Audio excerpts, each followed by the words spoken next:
Travel and things in association with sun destinations, iconic destinations with amazing experiences present in conversation with. And today I'm joined by the 2023 Safari Guide of the Year winner, Kimberlee. Kimmy, first of all, how do I address you now? Because when you won it, you were single. Now you're married. Yes, married. I'm a mom, a head guide. Lots has changed So so since let's uh, let's since 2 years talk ago. through let's talk through that. So let's go back. Do you remember this moment in 2023? Geez, David, like it was yesterday. And in fact, I mean, thinking that this year's Safari Guide of the Year is just around the corner, it's absolutely surreal, you know. And Yeah. funny enough, when you go on Facebook and you get those like 2 years ago Yeah. memories that pop up. I had that pop up 2 days ago, and it was like 2 days, 2 years ago to this day, you won Yeah. Safari Guide of the Year. And I was like, geez, does not feel like it was 2 years ago. What was it like before Safari Guide and after? Was there an immediate shift in the way people saw you, both your guests and your fellow guides? 100%. It's so strange, but there definitely is a shift. And I've been trying to think exactly, what is it? What is it Mm. that's sort of shifted? And I think it's just recognition. I mean, I feel like I was the same person that I was before I won, and afterwards you just sort of become a little bit more recognized. It's more of a prestigious thing, and you kind of come out of the shadows a little bit Mm. and become recognized. And I think, you almost feel a little bit seen, which I think was different. Yeah. And also guiding, I believe, in the last maybe 8, 9 years, has changed the perception of guests when they arrive at a vehicle and there's a female guide who says good afternoon to them. I think they've changed their minds about that one, rather going, hang on a second, we'd rather have a guy. Yeah, 100%. I think, and it's actually amazing how many guests actually stay up to date with these kinds of events, because I had so many guests that say, hang on, Mm. your face looks a little bit familiar. We're absolutely privileged to have you along with us. And, Right. you kind of like, you kind of don't want to boast, but you stay humble and you just carry on and give the best experience. But they kind of do put you on a sort of pedestal as well, and in their minds, they are just having the best experience, even though, it would have been the same had I not won, but Yeah. it does change. Yeah. See, even this leopard looks like he's looking at you with deference and going, oh, Yes. look, it's Kimmy. We've got to I be remember nice to that her. day. It was crazy. We tracked, it's actually a female, Mm. and we actually tracked and followed her first on foot. And we managed to actually get into the Masutu River. Mm. And yeah, that was deep, deep, deep in a riverbed. There she was laying underneath a little Which bit is of always a shade. good place to find Very leopards. rewarding. It That was also, also the very last morning before the guests left, and we had not seen leopard yet. So it was ah, a very, very lucky find. did you explain to them nicely that you kept the best for last? You did this on purpose. The leopard had been held 100%, in an of course. enclosure. Yeah, we sent out the emails and we saved the best for last for sure. Kim, with thinking of that, I believe, and you can tell me if I'm right or wrong, that female guards make, I want to use the word better in inverted commas, because that's not quite the word I'm looking for, but you are more empathetic than Sure. the guys are. I think the guys are out to prove the testosterone tests. And the ladies don't seem to have to want to do that. Yeah, for sure. David and I think as women, we bring a much softer touch to a very wild environment. I think it's naturally so, women are much gentler humans, people.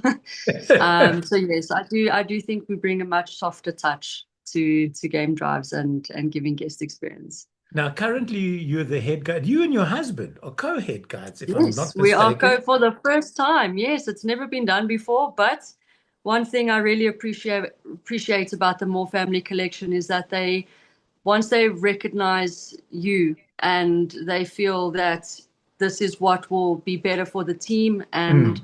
for the company. They actually really are good at putting the right people in the right places. And I really love that we were seen in that regard. So Yeah. it really works beautifully well. It, We complement each other. That's Yeah, it's wonderful really good. because whenever I speak about you, and I talk about you lots, because I claim some sort of involvement in your career, having Yeah, taught from you the at beginning. LJ Moore at the beginning, and to see how you've grown, both as a human being and as a guide, is always it makes my heart warm. It really does. Thank you, David. Now, Marataba is one of my favorites for me. I know Yes. that for people who have been there, they will agree with me. People who haven't been there, guys, you better go because you will step through the main entranceway of Marataba Lodge and it will be like you've been hit with a 4x2 because the view Yes. out of that door over the mountains is just spectacular. Spectacular. Said the same word. Yeah. Spectacular is it? I actually said to my wife when we came back from the very first visit, I wanted to paint those mountains on the inside of our garden wall so that I could Oh, look at them beautiful. every morning. But it's not quite the same, at the end of the No, well, day. it's funny you say that because when you're standing there, it almost feels as if it is a painting, isn't it? Hmm. Doesn't Yeah. feel real. It looks like a big oil painting. Yes. Do people that are coming out for safari, Kim, the internationals more than the locals, do they still want to see Big Five first? I think naturally so, yes. I think when you get in your dose of the bush, you come there to see these wild animals for sure. Right. But I also do think they really do enjoy a lot more of the little things. To stop and talk about the history of the area, and I find that guests really enjoy the story that you tell about the animals, about the area, what their dynamics are. If you really start diving into the finer little details. At the end of the stay, you might find that even though you've seen something, you've seen everything, they'll Yeah. come back and comment and say, you know what, we actually really appreciated this quieter moment or that Yeah. tiny little detail that you showed us. That was a highlight for us. You know, So Thinking of this one, for instance, I yeah. love being in the bush and then just asking the guide to turn off the vehicle, to turn off the lights. And everybody just sits in that pitch darkness, or in Hmm. fact, no, it's not as dark as you think it is, and just look No, and realize how 100%. teeny tiny you actually are in the greater scheme of things. Absolutely. Yeah. Absolutely. And that's one of my favorite things to do as well. Um, yeah, and a lot of guests are just so amazed and really appreciate that little moment, because I think people are so busy in their lives and have so much going on. They don't Yeah. even think about, stopping and switching off and just actually marveling at the sky and the heavens above us. Yeah. It's It's definitely a rewarding feeling, when people just sit there and you can actually hear that, wow, yeah. look at that. Yeah. People don't realize, when the sky turns dark, when you're out on an afternoon drive, and the sky, it's sort of, you're watching the sunset, the sky Yeah, darkens as you drive back to the lodge, and you're not looking up because you're following the torch left to right or right to left. Um, exactly. and then you'll get to a point, and all of a sudden, it's just pitch dark, and the heavens are filled with the Milky Way and all the various constellations. And Hmm. it's beyond a wow moment, which we're not going to repeat because there may be families watching this, but it does go Wednesday, Thursday, Friday. Look at that sky type of thing. Yep, 100%. Do guests, ha again, have they come for an immersive experience? Are you finding that people they don't need you to tell them how much grass a zebra grazes or how tall a giraffe is because they can Google that? Are they looking for immersive and anecdotal game drives? I 100% think so, David. And and something I'm going to relate it to what I like to do now. It's kind of like a coming home. Mm. I think for some people even though they've never been to Africa, it's an ancestral thing. It's a coming of home. It's Yeah. coming to a place where we naturally belong. And I think a lot of people can come here and relax and relate to that without even have been there before. It's a very familiar feeling Mm, because it is a place where everybody belongs. And that's like sort of the full immersive thing that you're talking about now, is that the minute you arrive, you already feel like a piece of you has come home. mm. And when you're giving that experience, it's really, really nice to bring that out of people and like sort of remind them that this is where we belong at the end Yeah. of the day. If that makes any sense, you know what I No, mean? it does. It's amazing how Yeah, many international guests will become emotional on the first drive when they see their first animal. And I was saying to somebody just the other day, can you imagine trying to describe a giraffe to somebody who had never seen one, never ever for sure. seen one? They just heard the word. And then they Yeah, say to you, describe a giraffe. And when you do, they go, no, that was from no. Jurassic Park. That's not now in the You world. know, what I love to say is that how is it that a unicorn is so bizarre, a horse Yeah. with a little horn, but a 6 foot tall leopard, camel animal is acceptable, you know? People have a very weird sense of the Yeah, unique, at the end of the day. But I've also sure, found that a lot of the guests now are not looking for predators. They will leave, and I've been on a vehicle where this has happened. They will leave a lion sighting to go and see zebra and giraffe, which tends to for sure. fascinate them. Yeah, no, absolutely. Look, I mean, the big five are always lovely to see. It is, but Yeah. I don't think it's the whole point of the trip. I think it's a nice to have. Mhm. And especially because it's a wild, it's a natural environment. Those sightings are never guaranteed. However, you are almost guaranteed to see a giraffe and a Yeah. zebra and a wildebeest and impala. They are always, always around. So Yeah. they're really overlooked a lot of the time. Now, people, if you go on a drive with Kim, this is probably most of what you're going to see of her. Talk about the hair blown in the wind. But you will be absorbed and enthralled by what she has to tell you. How many people, Kim, when they see you do this, go, hang on a second. It's a woman with a gun. We're now a little bit concerned as to what's actually going to happen here. Yeah, like I always tell guests, it's really just there to make me look cool. Yeah. And it It's there really to shoot. does at the They're end there of to the shoot day. the guests. I know that's what Yeah, you're the told to guests do. are Shoot them misbehaving. first. Yeah.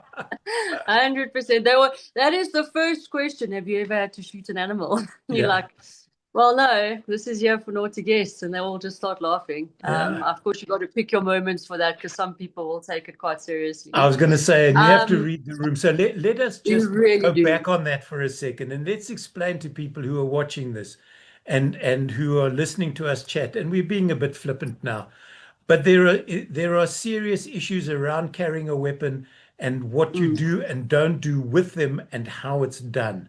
This is not something that any of the guides, and I've spoken to those who've had to shoot animals for a variety of reasons, and none of them wanted to do it. Really and truly, they Yeah. did not.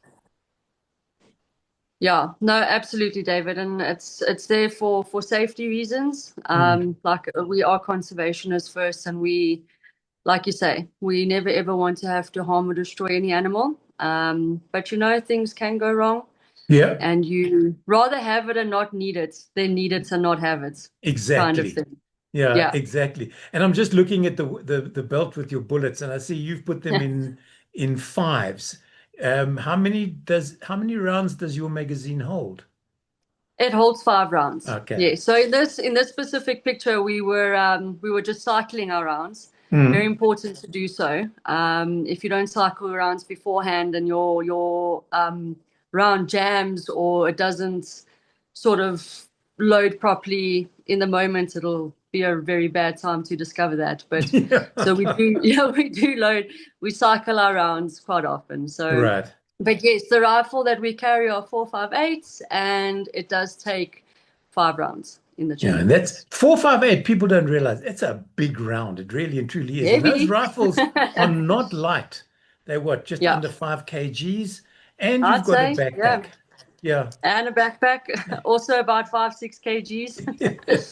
So you've got to, you moet fit vir die bosfees, as they You say in definitely Afrikaans. do.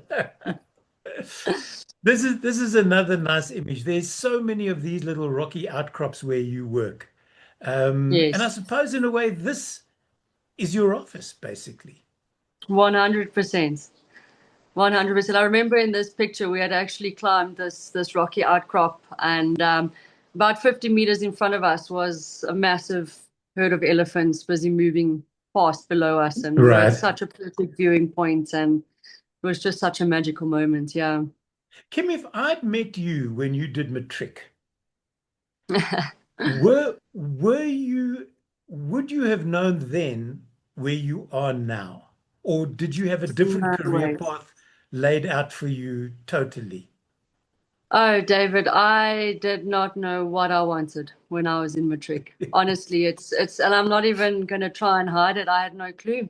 Mhm. I didn't have a specific career set out for me or anything that I felt was calling me at the time. I had no idea that being a field guide was even a thing Mhm. for a very long time in my life. And I kind of just followed the corporate ladder because that was what my family was in, and I was like, okay, I need to go do the same sort of thing. You're But right. no, it was sort of just a filler for the first few years of my life. But yeah, Mhm. I had no idea. So what changed in your life? What brought you to this point, like the image we're seeing now? A lot of, and I want to try and explain this in the most purest way, but a lot of unbecoming. I think letting go of a lot of expectation of what I thought people thought I should be, Mm. if that makes sense. Yeah. I had to let go a lot of what everybody had thought of me and what they think I need to be, or which direction I should be going. And this person right there let everyone go and listen to herself. It's sort of just said, you know what, I'm going to listen to my highest self Yeah. and see where it takes me. And look where it And has that's where it taken took you. me. Look where it took me. 100%. It wasn't an easy journey. I can tell Yeah. you that much. It was extremely difficult at times. Mm. But I think once you have a knowing and you kind of, you forget about the rest and you only just focus on yourself truly, it'll take you places. And support from your family and friends Oh, before yes. this. I mean, the marriage only came after Safari Hmm. Guide. And I'm Yes. hoping he didn't marry you just because you were Safari Guide. Ah, no. No, I hope not. I don't think so. No, he's definitely something that he aspires to one day as well. Yeah. But Well, you yeah, can the give the, him the pointers support, now. 100%. Imagine being like His two Safari mentor. Guide of the Year winner couples, power couples. Yeah, why Would be not great. indeed? But you only, and it's only just dawned on me, I meant to make a note, that you did not only win Safari Guide of the Year, because you won three categories that year. Yes, You I won did. birding, you Yes, won storytelling, yes, and was it best drive?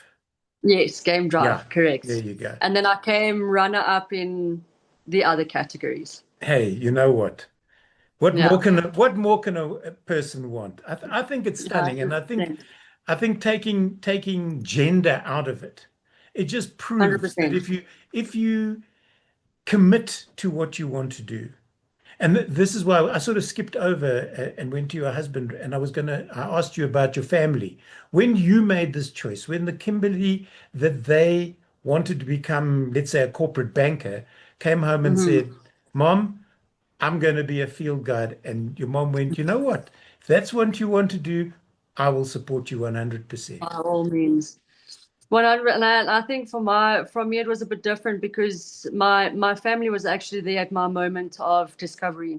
Right. And I mean, we visited Marataba as guests. That's how Mm. I even found out what a field guide is. Right. I'd gone on my very first ever safari, and I think my mom had also seen something in me that she hadn't seen before, and she just immediately was like, I 100% support you. You know, like I can see it. There is As- something in your eyes, and yeah. there's a yeah.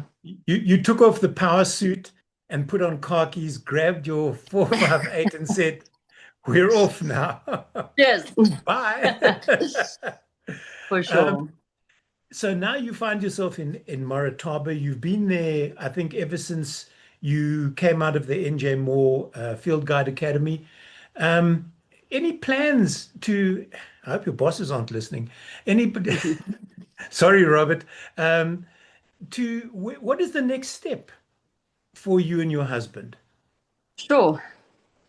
You know what? I think him and I still feel like we have a lot to do and Mm. a lot to achieve for ourselves and within the team. Look, we've just stepped into this head guide role. So once we have our team at a place where it should be, we are both looking at leveling up qualifications to SKS, and Oh, my yeah. husband's dream is to become a scout. It has been for as long as he has, you know, been alive. He has wanted to become a scout. So I think he's going to continue to push towards growing his qualifications, and we're Yeah. in the perfect spot for that right now.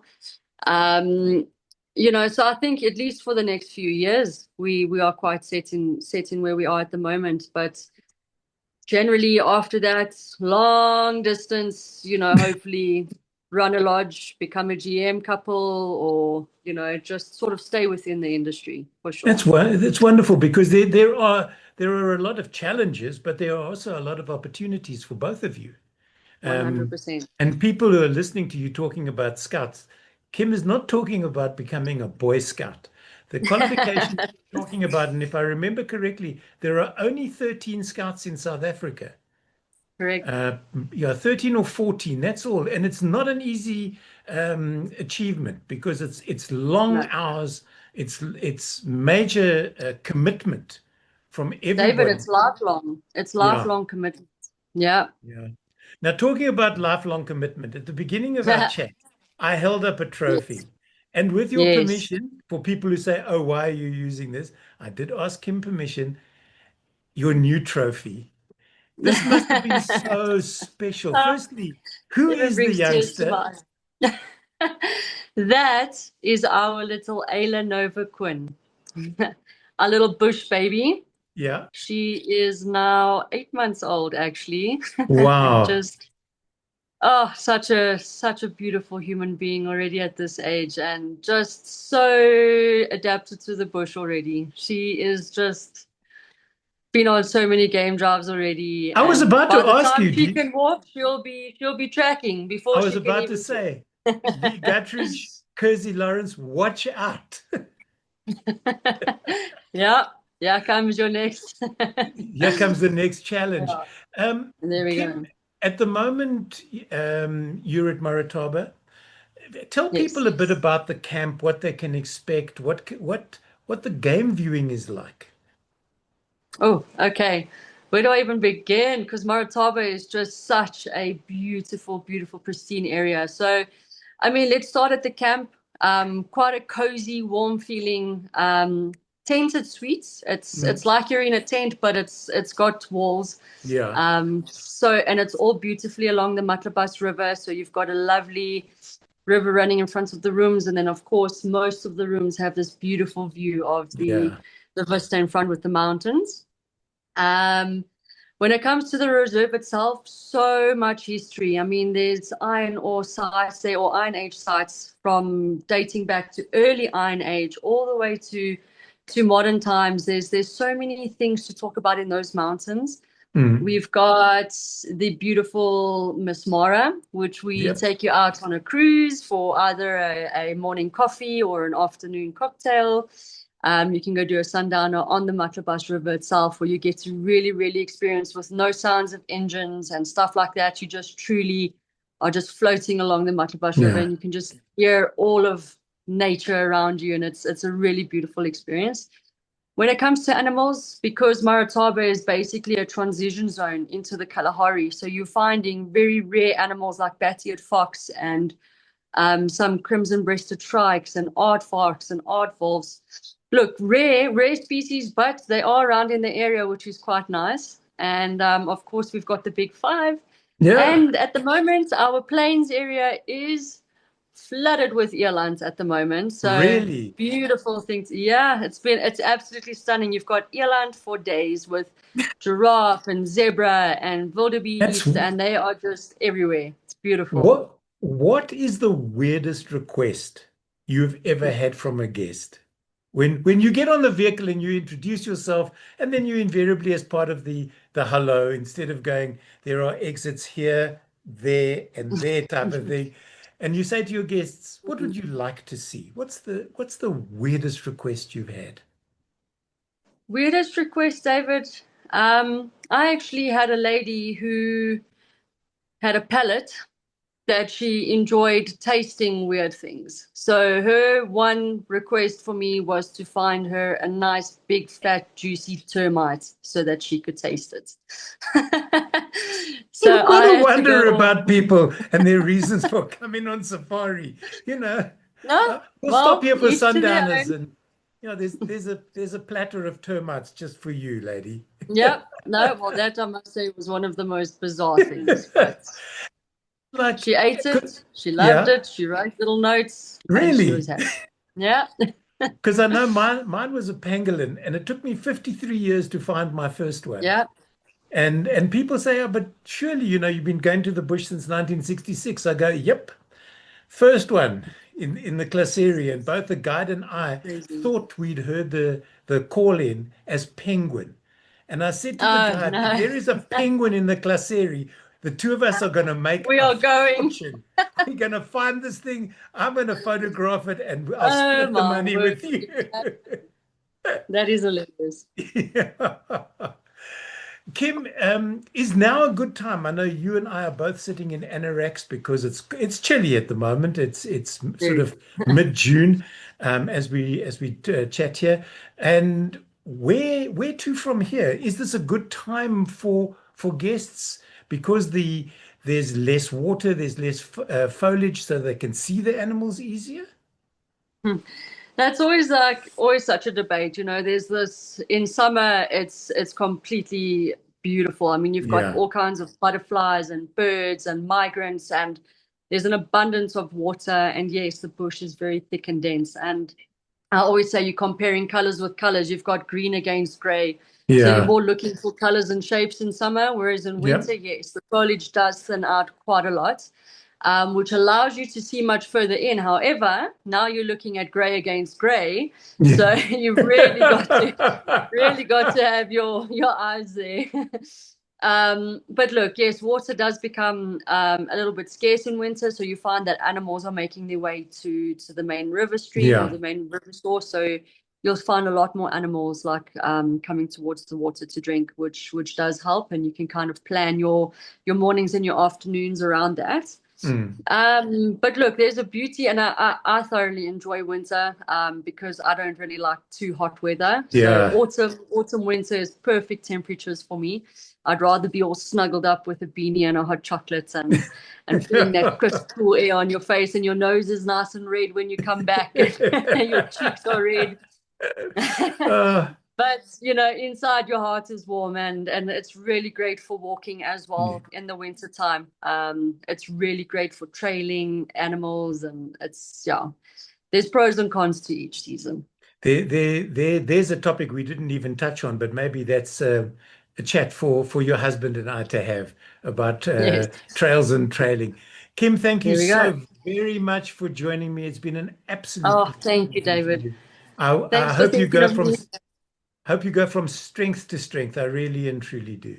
I really appreciate that. Thank you for taking the time. I really always thoroughly enjoy chatting to you.